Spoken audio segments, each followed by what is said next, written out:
Massive crystal spires of the Galactic Academy stretched toward the purple sky of Nexus Prime, their surfaces reflecting the light of three distant suns.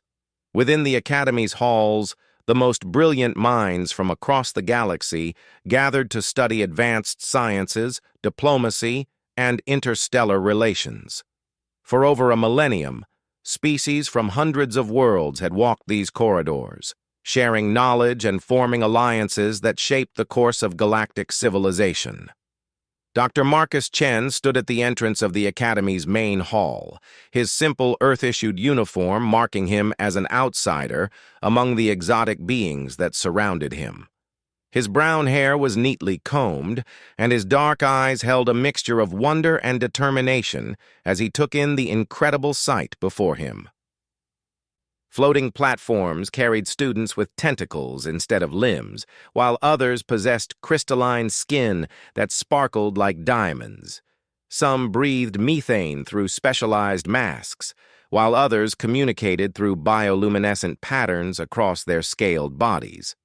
Marcus was the first human ever to be accepted into the Galactic Academy, a fact that had caused quite a stir throughout the academic community.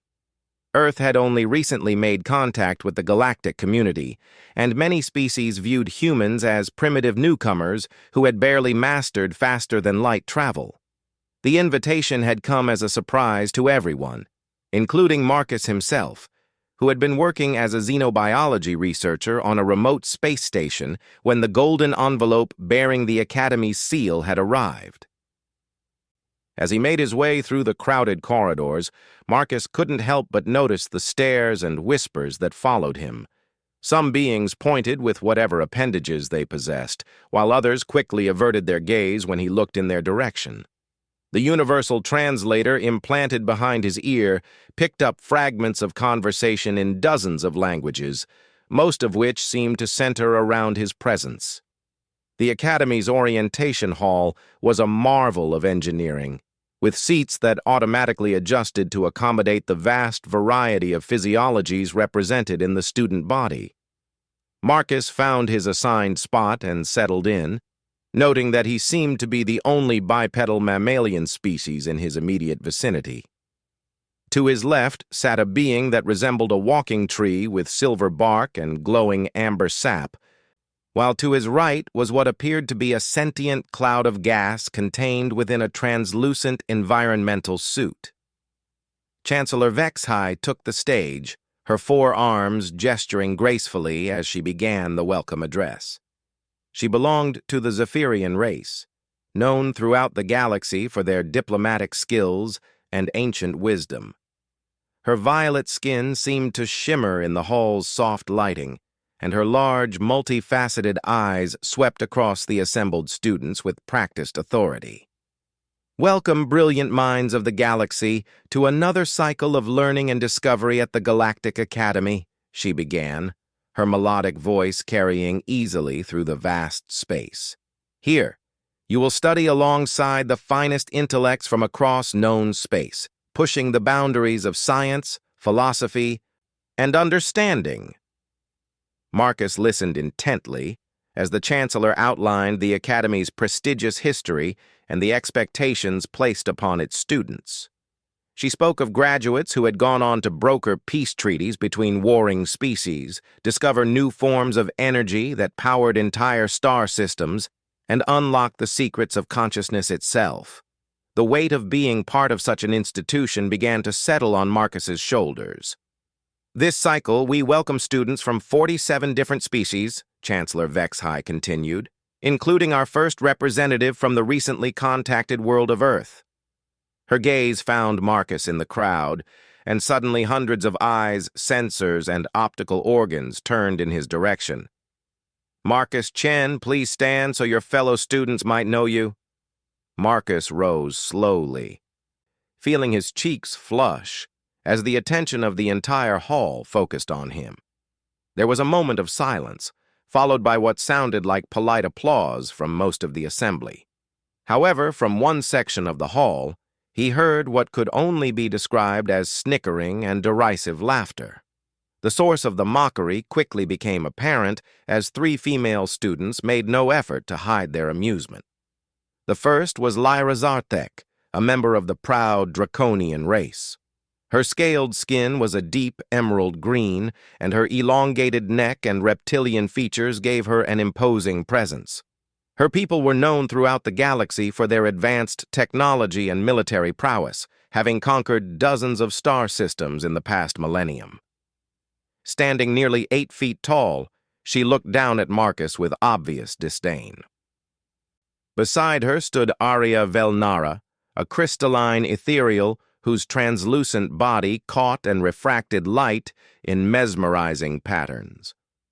Her species had evolved from silicon-based life forms on a world where thought itself could be crystallized into physical form. They were revered as living libraries of knowledge, with each individual capable of storing and processing information equivalent to entire planetary databases. Her laugh tinkled like breaking glass as she whispered something to her companions. The third member of their group was Naya Thulmora, a voidborn whose pale, almost luminescent skin seemed to absorb light rather than reflect it. Her people existed partially in normal space and partially in what they called the void dimension, giving them abilities that bordered on the supernatural. They could phase through solid matter, manipulate gravitational fields, and perceive time in ways that allowed limited precognitive abilities. Her dark eyes seemed to look right through Marcus as if he were nothing more than an amusing curiosity. "Look at it," Lyra whispered loudly enough for nearby students to hear, her voice carrying a hissing quality common to her species. "The primitive actually thinks it belongs here with real intellects." Arya's crystalline form shimmered with what Marcus assumed was laughter. "I've studied their species development. They only achieved nuclear fusion 3 centuries ago. My people were manipulating quantum consciousness when their world was still cooling from its formation." Naya's voice was soft, but carried an otherworldly quality that made it impossible to ignore. "The void whispers show me their future. Such a brief, insignificant existence. They'll likely destroy themselves within the next few millennia." Marcus felt his face burning with embarrassment and anger, but he forced himself to remain standing and maintain his composure. Around him, other students began to murmur among themselves, some defending the decision to include a human in the academy's ranks, while others seemed to agree with the 3 females' assessment. Chancellor Vexhigh's expression darkened, and she raised one of her 4 hands for silence. The Galactic Academy has always prided itself on judging individuals by their potential and character, not by the technological achievements of their species. Every race represented here was once where humanity is now. We would do well to remember our own humble beginnings. The rebuke seemed to quiet the mockery, but Marcus could still feel the weight of skeptical stares as he finally sat down. The rest of the orientation passed in a blur of information about class schedules, laboratory assignments, and dormitory arrangements. When it was finally over, Marcus gathered his belongings and prepared to leave, only to find his path blocked by the 3 females who had made their opinions of his presence so clear. Lyra towered over him, her scaled arms crossed over her chest. "You know you don't belong here, don't you, little ape?" she said, using a term that Marcus's translator indicated was particularly insulting in draconian culture. "This academy is for advanced beings, not creatures who still use combustion engines to reach their own moon."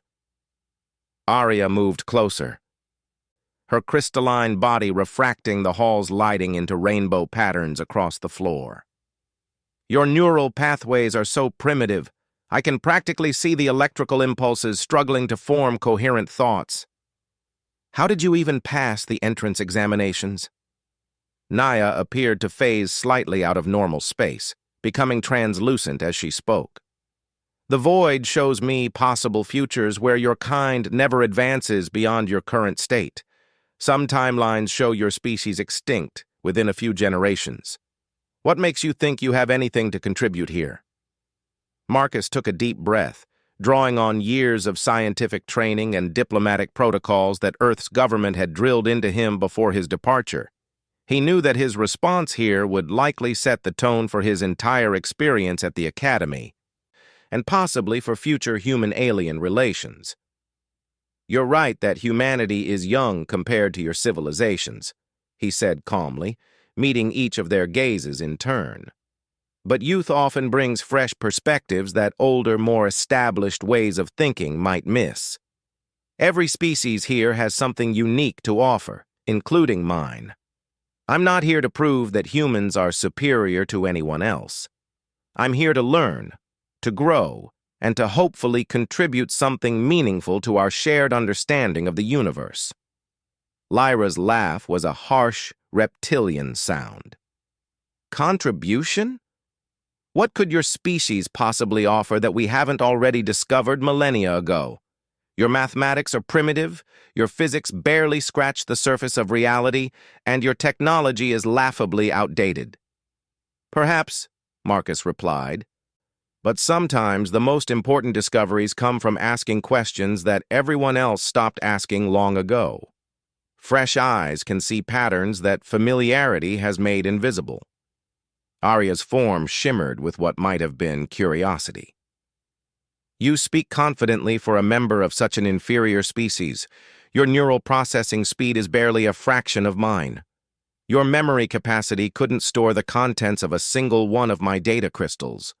What makes you think your limited biological hardware can compete with truly advanced minds?" Marcus smiled slightly. "Because intelligence isn't just about processing power or storage capacity. It's about creativity, intuition, and the ability to make connections between seemingly unrelated concepts.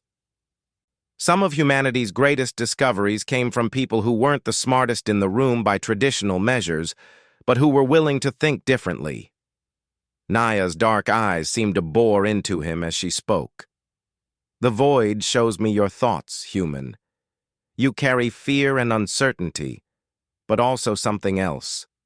A stubborn refusal to accept limitation. Interesting, but ultimately futile. You cannot change the fundamental reality of your species' inferiority." "Maybe not," Marcus admitted, "but I can try to be the best version of myself and see where that leads. After all, that's what education is really about, isn't it? Growing beyond what you thought was possible?" The three females exchanged glances, and for a moment, Marcus thought he might have made some small impression on them. But then Lyra's expression hardened again, and she leaned down to bring her reptilian face closer to his. "Very well, little human. Since you're so confident in your species' potential, let's make this interesting. You'll have until the end of the academic cycle to prove that your kind has anything meaningful to offer. If you can demonstrate something truly novel and valuable that our advanced civilizations have overlooked, we'll acknowledge that perhaps Earth isn't entirely worthless." Arya's crystalline form pulsed with light as she added, "But when you fail, as the statistical probability strongly suggests you will, you'll admit that your species is inferior and recommend that no other humans be admitted to the Academy." Naya's voice carried an otherworldly echo as she concluded, "The void shows me only failure in your future paths, but even the void can be surprised. Prove us wrong, if you can." With that, the three turned and walked away, leaving Marcus standing alone in the emptying hall. Other students gave him sympathetic looks or carefully neutral expressions as they filed past, clearly having overheard the exchange. Marcus felt a mixture of determination and dread settling in his stomach. He had just committed himself to proving the worth of his entire species in a single academic year, competing against beings whose civilizations had been advanced for millennia. As he made his way to his dormitory, Marcus reflected on the challenge he had just accepted. The dormitory corridors were a marvel of adaptive architecture, with walls that adjusted their height, width, and even atmospheric composition to accommodate the diverse needs of their occupants. His room, he discovered, had been configured for human physiology, with Earth-normal gravity, atmospheric pressure, and lighting that mimicked the spectrum of Sol. Sitting on his simple bed, Marcus unpacked his few belongings and stared out the window at the alien landscape beyond. 3 moons hung in the purple sky, while strange crystalline formations jutted up from the Academy's grounds like frozen lightning. Somewhere out there, in laboratories and lecture halls throughout the galaxy, beings far more advanced than himself were pushing the boundaries of knowledge and understanding. But as he prepared for sleep, Marcus reminded himself of something his mentor on Earth had told him before his departure. "The universe is vast and full of wonders we can't even imagine," Dr. Sarah Martinez had said. "But remember that every species, no matter how advanced, started somewhere. They all had to ask the same fundamental questions about existence, consciousness, and reality. Your job isn't to compete with them on their terms. Your job is to bring something uniquely human to the conversation."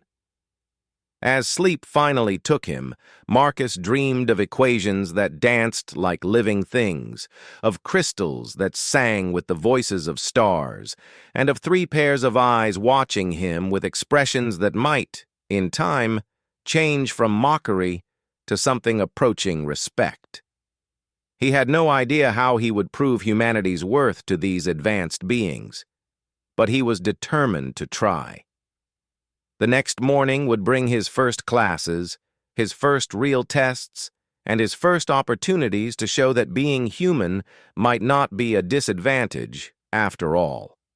In the vast halls of the Galactic Academy, where knowledge flowed like water and ideas took physical form, a young human scientist was about to begin the most important journey of his life. Little did Marcus know that his presence at the Academy would set in motion events that would fundamentally change not just how the galaxy viewed humanity, but how these 3 proud, ancient species understood themselves. The path ahead was uncertain, filled with challenges that would test every aspect of his being, but also with possibilities that even Naya's glimpses into the void had failed to foresee. The game had begun, and Marcus Chen was ready to play for stakes higher than he could possibly imagine. 3 months had passed since Marcus's arrival at the Galactic Academy, and the routine of academic life had settled into a comfortable rhythm. His days were filled with lectures on quantum consciousness theory, practical sessions in dimensional manipulation, and collaborative research projects that pushed the boundaries of known science. Despite his initial concerns, Marcus had proven himself to be a capable student, though he still felt the weight of his challenge with Lyra, Arya, and Naya pressing on his shoulders. The breakthrough came during Professor Kethvar's Advanced Theoretical Physics Seminar, a class that explored the fundamental forces that governed reality across multiple dimensions. Professor Kethvar was an ancient Nexari, a species known for their deep understanding of cosmic mechanics and their ability to perceive mathematical relationships as physical structures. His crystalline body stood nearly 12 feet tall, and patterns of light constantly flowed across his translucent surface, representing the complex calculations running through his consciousness. "Today, we examine the harmony equations," Professor Kethvar announced, his voice resonating through the amphitheater like distant thunder. "These mathematical constructs govern the interaction between conscious will and quantum probability fields. They are fundamental to understanding how advanced species manipulate reality through directed thought." Marcus listened intently as the professor explained how beings like the crystalline ethereals could crystallize thoughts into physical form, and how the Voidborn could phase between dimensions by aligning their consciousness with specific quantum frequencies.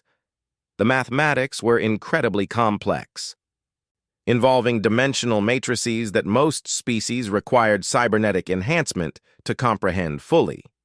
As Professor Kethvar began deriving the core equations on the room's holographic display, Marcus found himself studying not just the mathematics, but the underlying assumptions that made them work. Each alien species seemed to approach these problems from the perspective of their own evolutionary advantages. The crystalline ethereals used their silicon-based neural networks to process information in perfect parallel streams. The Voidborn leveraged their natural dimensional sensitivity to perceive quantum states directly. The Draconians applied their species' natural affinity for energy manipulation to brute force their way through complex calculations. But as Marcus followed the professor's derivations, he began to notice something that seemed to have escaped everyone else's attention. There was an elegant simplicity hidden beneath all the complexity, a pattern that became visible only when viewed from a completely different angle. Where other species saw the need for advanced cybernetic enhancement or exotic quantum manipulation, Marcus saw the possibility of achieving the same results through what could only be described as intuitive understanding. During the break between lectures, Marcus approached Professor Kethvar with his observations.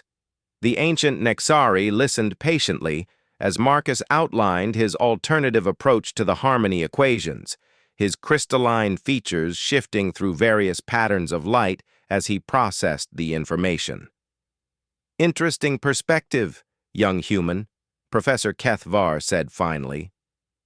"Your approach assumes that conscious intention can directly interface with quantum probability without the need for technological amplification or species-specific biological advantages. Most fascinating.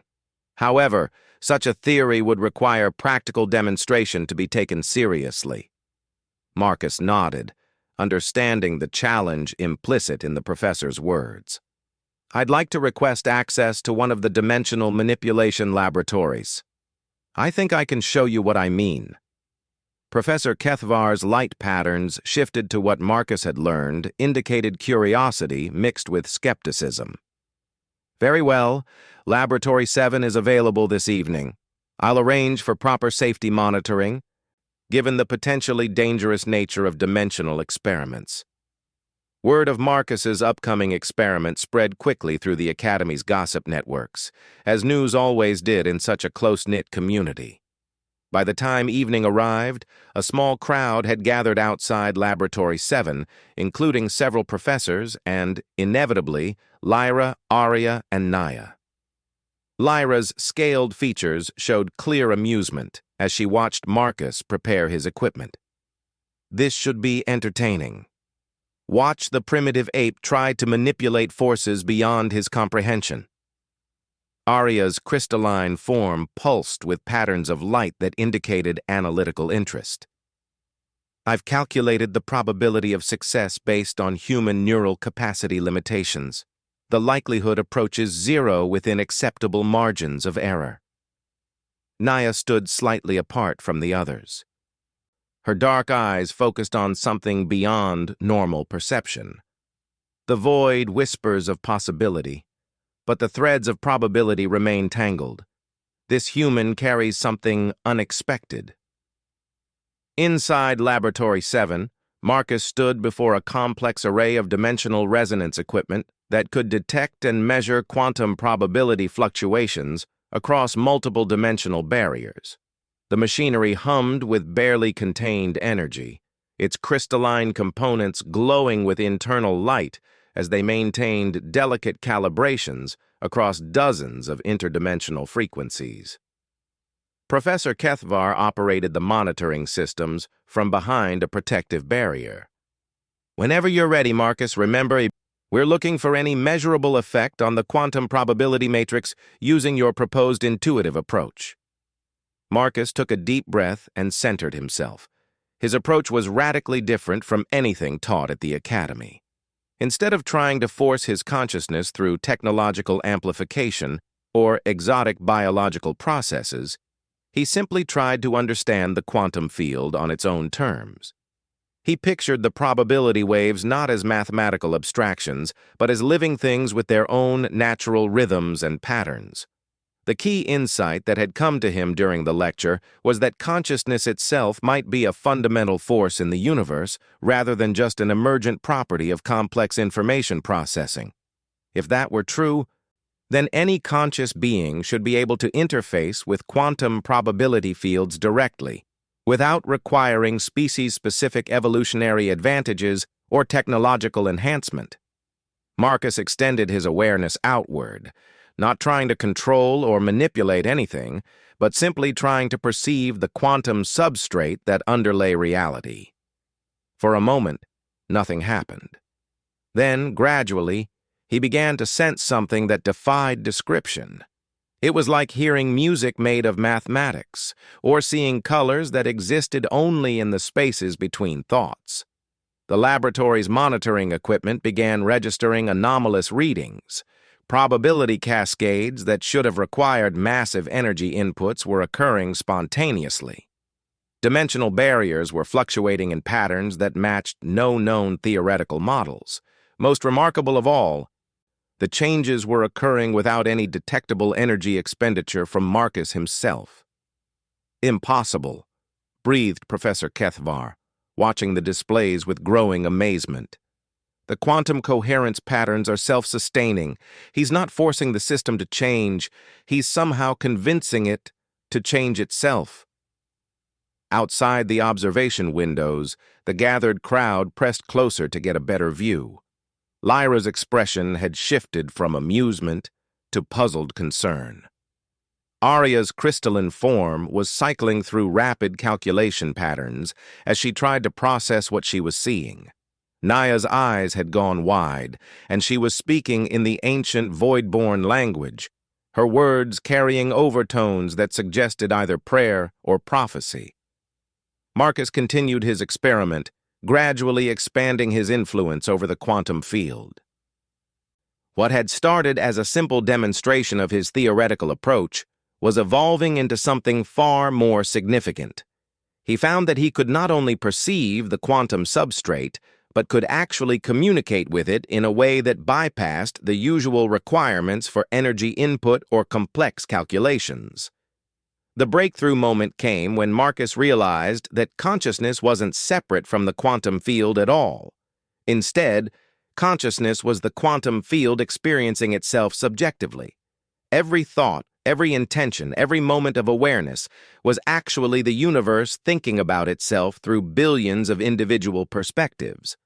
Once he understood this fundamental relationship, the barrier between observer and observed simply dissolved. The laboratory's instruments registered a cascade of impossible readings as Marcus demonstrated capabilities that should have been beyond any single individual, regardless of species or technological augmentation. He was manipulating probability on a scale that typically required planetary-scale computational networks, and doing it as naturally as breathing. When Marcus finally opened his eyes and stepped back from the equipment, the laboratory fell silent, except for the humming of machinery and the soft whisper of atmospheric recycling systems. Professor Kethvar stared at the data readouts for a long moment before speaking. "In 3,000 years of teaching at this academy, I have never seen anything quite like this," he said slowly. "Marcus, what you've just demonstrated challenges some of our most fundamental assumptions about the relationship between consciousness and physical reality." The implications of the experiment spread through the academy like wildfire over the following days. Students and professors from dozens of species requested copies of the data, trying to understand how a member of such a young civilization could achieve results that their own advanced technologies could barely match. Research teams began exploring whether Marcus's approach could be learned by other species, or whether it represented something uniquely human. For Lyra, Arya, and Naya, Marcus's success was particularly difficult to process. They had spent their lives secure in the knowledge that their species' advanced capabilities made them fundamentally superior to younger, more primitive civilizations. The possibility that a human could access abilities that even their own people struggled to achieve challenged everything they thought they knew about the nature of advancement and evolution. Lyra was the first to confront Marcus directly about his demonstration. She found him in the Academy's central garden, a vast space where flora from hundreds of worlds grew in carefully maintained environmental niches. Marcus was sitting beside a small pond filled with luminescent fish from the water world of Aquaria, apparently lost in thought. "I want to know how you did it," Lyra said without preamble, her reptilian features showing uncharacteristic uncertainty. "My people have studied quantum mechanics for millennia. We've built machines that can crack the barriers between dimensions. But what you did in that laboratory, it shouldn't be possible." Marcus looked up at her towering form, noting that her usual arrogance seemed to have been replaced by something approaching genuine curiosity. "I'm not entirely sure myself," he admitted. "It's not something I can explain with traditional physics or mathematics. It's more like learning to speak a language you didn't know you already knew." Arya materialized beside them, her crystalline form refracting the garden's soft lighting into complex patterns. "I've analyzed the quantum resonance signatures from your experiment. The probability matrices you generated are unlike anything in our databases. They show characteristics that suggest consciousness itself is a fundamental force rather than an emergent property." "That's exactly what I think," Marcus said, his excitement growing as he found others who might understand his insights. "What if consciousness isn't produced by complex information processing? What if it's the other way around? What if the universe is inherently conscious and individual awareness is just how that cosmic consciousness experiences itself?" Naya appeared as if stepping out of shadow itself, her pale form seeming to flicker between dimensions. "The void speaks of ancient truths that our people have forgotten. In the beginning times, before technology, before enhancement, consciousness and reality were one. Your demonstration awakens echoes of that primordial unity." Over the following weeks, the three alien females found themselves spending more and more time with Marcus, drawn by a combination of scientific curiosity and something harder to define. His approach to understanding the universe was unlike anything they had encountered, combining intuitive insight with rigorous intellectual discipline in ways that produced results none of them could ignore.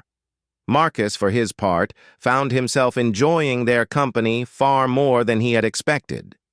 Beneath their initial arrogance and condescension, he discovered brilliant minds grappling with profound questions about existence and consciousness. Lyra's militant background gave her a unique perspective on how consciousness might be weaponized or defended against. Arya's crystalline nature allowed her to process information in ways that revealed patterns Marcus could never see alone.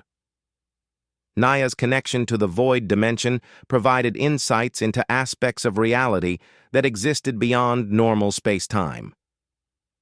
As they worked together on expanding Marcus's theoretical framework, their relationship gradually shifted from academic collaboration to something deeper and more personal.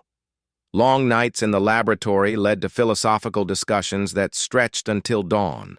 Shared meals in the Academy's dining halls became opportunities to explore how different species approached fundamental questions about meaning and purpose. The change was subtle at first, barely noticeable even to themselves. But gradually, Marcus began to realize that he was falling in love with all three of them, each in a different way. Lyra's fierce intelligence and protective nature spoke to something primal in his human psychology. Arya's crystalline beauty and vast knowledge made conversations with her feel like exploring a living library. Naya's mysterious nature and otherworldly insights created a sense of connection that transcended normal physical reality. For the three females, Marcus represented something entirely unprecedented in their experience. Here was a being from a primitive civilization who somehow possessed capabilities that their own advanced species envied. More than that, his way of thinking and perceiving reality opened new possibilities that they had never imagined. His humanity, rather than being a limitation, seemed to be the very thing that allowed him to see connections and patterns that had remained hidden from more advanced minds. The turning point came during a particularly intense research session in Laboratory 7. They were working on extending Marcus's consciousness-based approach to quantum manipulation, trying to develop a theoretical framework that could be tested and potentially taught to others. The work was mentally exhausting, requiring them to push the boundaries of their understanding while maintaining precise control over dangerous dimensional energies. As the night wore on and fatigue began to set in, Marcus found himself making a mistake in his quantum interface technique. Instead of the controlled probability manipulation he had been attempting, his consciousness became entangled with the quantum field in an unexpected way. The result was a feedback cascade that threatened to tear a hole in local space-time. Lyra reacted instantly, using her species' natural energy manipulation abilities to contain the expanding distortion field. Arya crystallized her thoughts into a computational matrix that could calculate stabilization patterns faster than any technological system. Naya phased partially into the void dimension, using her people's unique abilities to redirect the chaotic energies into harmless dimensional pockets. Working together with perfect coordination, the four of them managed to stabilize the situation and prevent what could have been a catastrophic dimensional breach.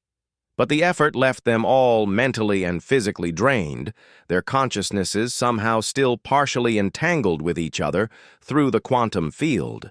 In that moment of shared vulnerability and exhaustion, the barriers between them finally fell away completely. The three alien females looked at Marcus not as a primitive human to be mocked or studied, but as someone who had risked everything to push the boundaries of knowledge, just as they had. Marcus looked at them not as superior beings from advanced civilizations, but as individuals who had chosen to stand with him when everything went wrong.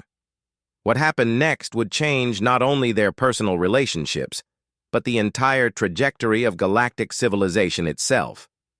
But for now, in the quiet aftermath of near disaster, four minds from different worlds found themselves connected in ways that transcended species, technology, and the vast distances between the stars.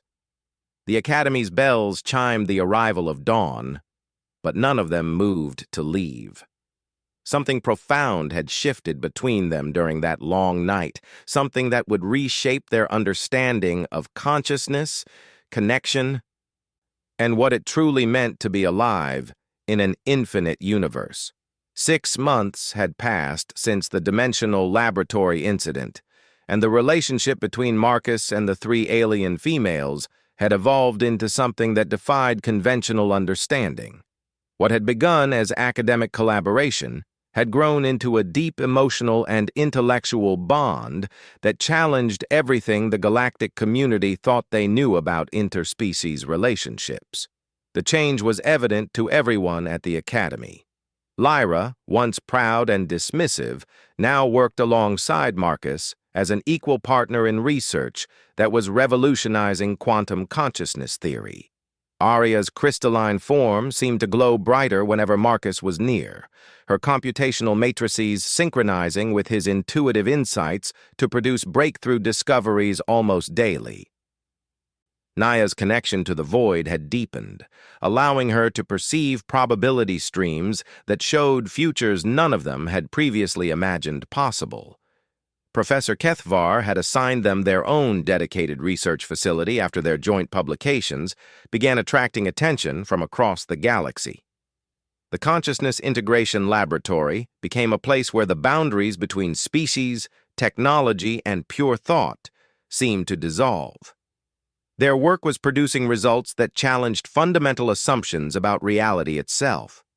The breakthrough that would change everything came during their investigation into what they had started calling consciousness resonance effects. Marcus had theorized that if consciousness was indeed a fundamental force, then conscious beings might be able to achieve quantum entanglement on a macro scale under certain conditions. The implications were staggering, suggesting that separate individuals could potentially share thoughts, emotions, and even physical sensations across any distance. The experiment began simply enough. Using a modified version of the dimensional resonance equipment, they attempted to create a stable quantum entanglement between their four consciousness patterns. Marcus served as the focal point, his unique approach to quantum manipulation providing the foundation for the connection, while Lyra, Arya, and Naya contributed their species' specialized abilities to maintain stability and coherence. What they discovered went far beyond anything they had anticipated. Not only could they share thoughts and emotions across the quantum link, but their combined consciousness seemed to access capabilities that none of them possessed individually. Lyra found that her energy manipulation abilities were amplified exponentially when channeled through the group connection. Arya's computational processing reached speeds that exceeded even the Academy's most advanced AI systems. Naya's dimensional perception expanded to encompass entire galactic clusters simultaneously. But for Marcus, the most profound discovery was the realization that consciousness itself was not confined to individual biological containers. When fully connected to his companions, he experienced existence from their perspectives simultaneously. He felt the fierce protective instincts that drove Lyra's people to conquer star systems in order to defend their territory. He processed information in the parallel streams that characterized Arya's crystalline thought patterns. He perceived the void between dimensions that Naya's people used as a highway through space and time. The emotional impact of this shared consciousness was overwhelming. As their minds touched and merged in ways that had never been recorded in galactic history, Marcus felt something fundamental shift within himself and his companions. The intellectual attraction that had drawn them together was transforming into something deeper and more powerful than any of them had expected. Lyra was the first to acknowledge what was happening between them. During a quiet moment in the laboratory, while Arya and Naya were analyzing the latest experimental data, she approached Marcus with an expression that mixed vulnerability with her characteristic determination. "Marcus," she said, her reptilian features showing emotions that her people rarely displayed openly. "What's happening between us? It's not just scientific collaboration anymore, is it?" Marcus looked up from the quantum resonance patterns he had been studying, meeting her large golden eyes. "No, it's not. I can feel your thoughts sometimes, even when we're not actively connected through the equipment. And it's not just intellectual sharing. There are emotions there, feelings that I never expected to develop for someone from another species." Lyra moved closer, her imposing height making Marcus acutely aware of the physical differences between their species. "My people have legends about mind bonds that transcend physical form. We always assumed they were myths, stories told to explain the unexplainable. But what we're experiencing seems to match those ancient tales." Their conversation was interrupted by Arya's crystalline form materializing beside them, her light patterns indicating intense excitement. "I've been analyzing the quantum entanglement data from our last session. The consciousness resonance we're achieving isn't just temporary. Our neural patterns are actually adapting to maintain the connection even when the equipment is offline." Naya appeared as if stepping through the wall itself, her dimensional abilities allowing her to bypass normal spatial limitations. The void speaks of convergence, of four paths becoming one. The probability streams show futures where our connection grows stronger, more permanent. But there are also darker possibilities, timelines where our bond becomes unstable and tears holes in reality itself. Over the following weeks, their relationship continued to evolve in ways that none of them fully understood. The quantum entanglement between their consciousness patterns was becoming more sophisticated and permanent with each passing day.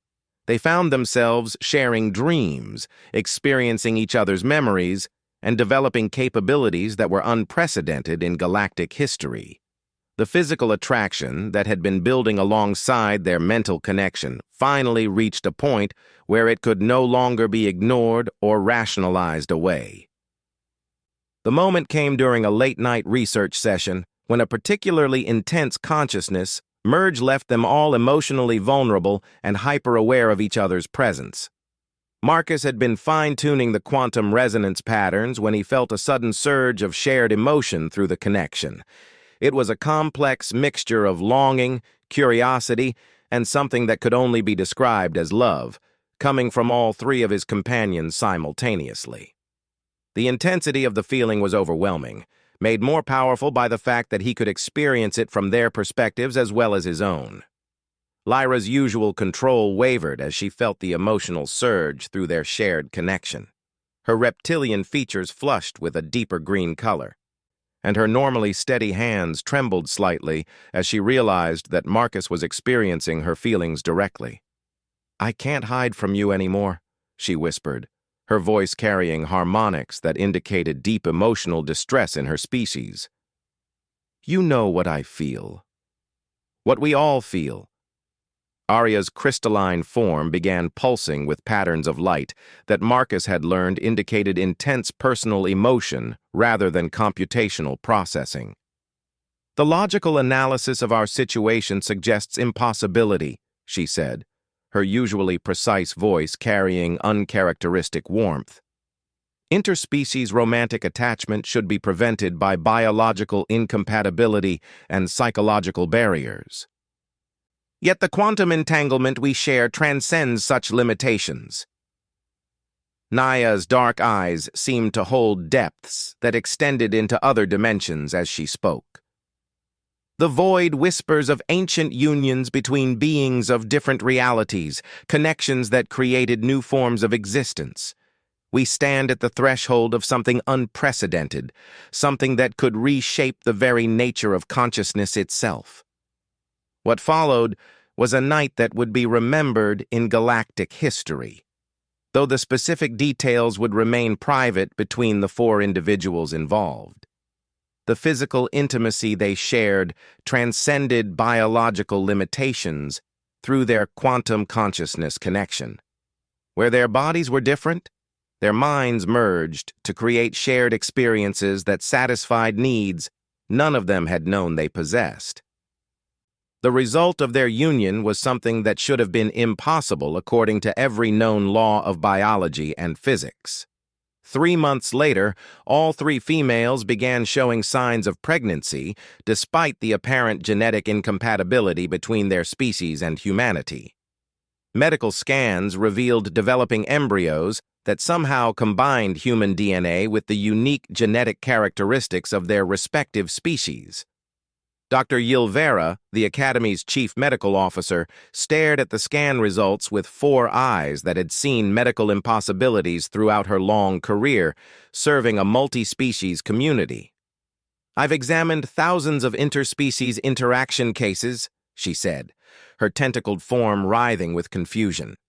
"Genetic compatibility between such divergent evolutionary paths should be absolutely impossible. Yet these embryos show stable genetic integration that suggests not just viability, but potential capabilities that exceed either parent species." The news spread through the Academy and then throughout the galactic community like a shockwave. Interspecies reproduction was not unknown in galactic history, but it typically occurred only between species with closely related evolutionary backgrounds and required significant technological intervention. The idea that a human could father children with 3 completely unrelated alien species simultaneously challenged fundamental assumptions about biology, genetics, and the nature of life itself. The 3 expectant mothers experienced pregnancy in ways that reflected their unique natures. Lyra's draconian physiology adapted to support an embryo that was developing energy manipulation capabilities beyond anything her species had previously recorded. Arya's crystalline body structure began creating new matrices to accommodate a developing consciousness that could process information in ways that combined human intuition with ethereal computational power. Naya's connection to the void dimension fluctuated as her growing child seemed to exist partially in normal space and partially in dimensional realms that defied description. Marcus found himself experiencing aspects of all three pregnancies through their quantum consciousness connection. He felt the physical changes, the emotional fluctuations, and the growing presence of new life that was somehow part of himself while remaining distinct and individual. The experience was overwhelming, beautiful, and terrifying in equal measures. As word of their situation reached the highest levels of galactic government, reactions ranged from scientific fascination to political concern. Some species saw the pregnancies as proof that consciousness could indeed transcend biological limitations, supporting theories about the fundamental unity of all life. Others worried about the implications of hybrid beings with capabilities that might exceed those of their parent species. Chancellor Vexhai called Marcus and his companions to a private meeting in her office, a space that adjusted its environment to accommodate all four of them simultaneously. Her four-armed form showed signs of stress as she addressed what had become the most significant interspecies incident in galactic history. "The Council of Species has been debating your situation for weeks," she began, her melodic voice carrying undertones of concern. "Some members believe that what you've achieved represents a new stage in galactic evolution, a breakthrough that could eventually lead to a truly unified civilization. Others fear that hybrid beings with unprecedented capabilities could destabilize the balance of power that has maintained peace for millennia."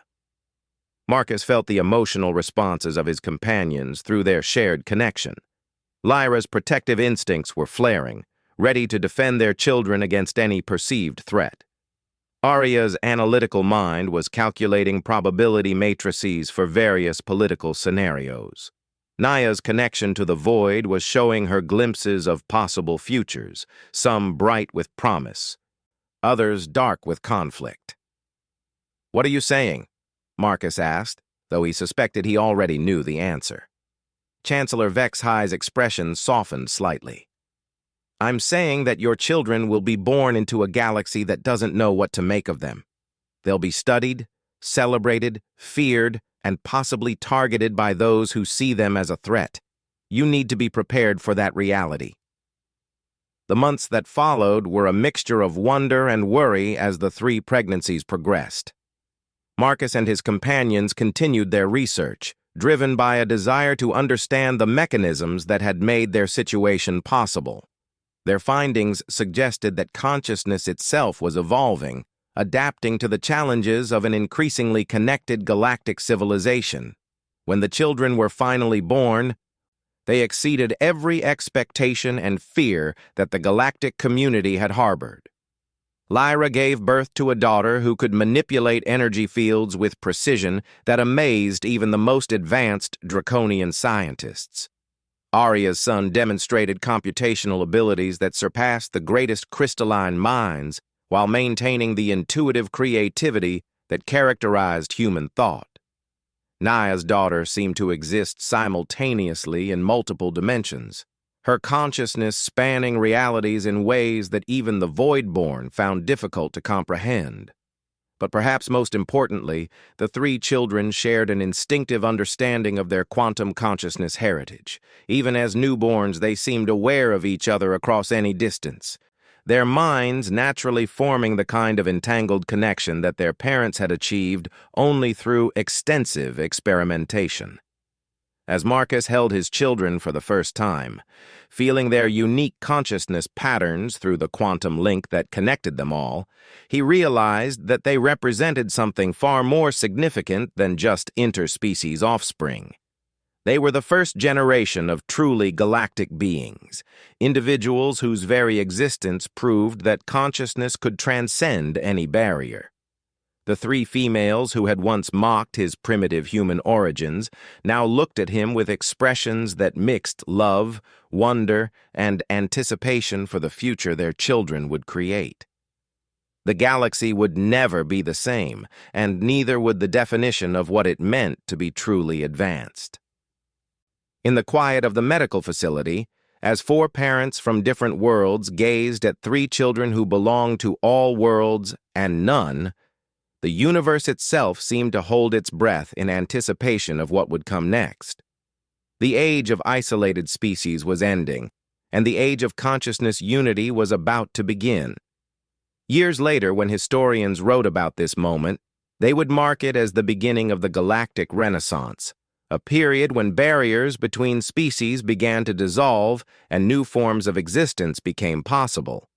But for now, in this quiet room filled with the soft sounds of sleeping children and the gentle hum of medical equipment, it was simply a moment when love proved stronger than every limitation the universe could impose.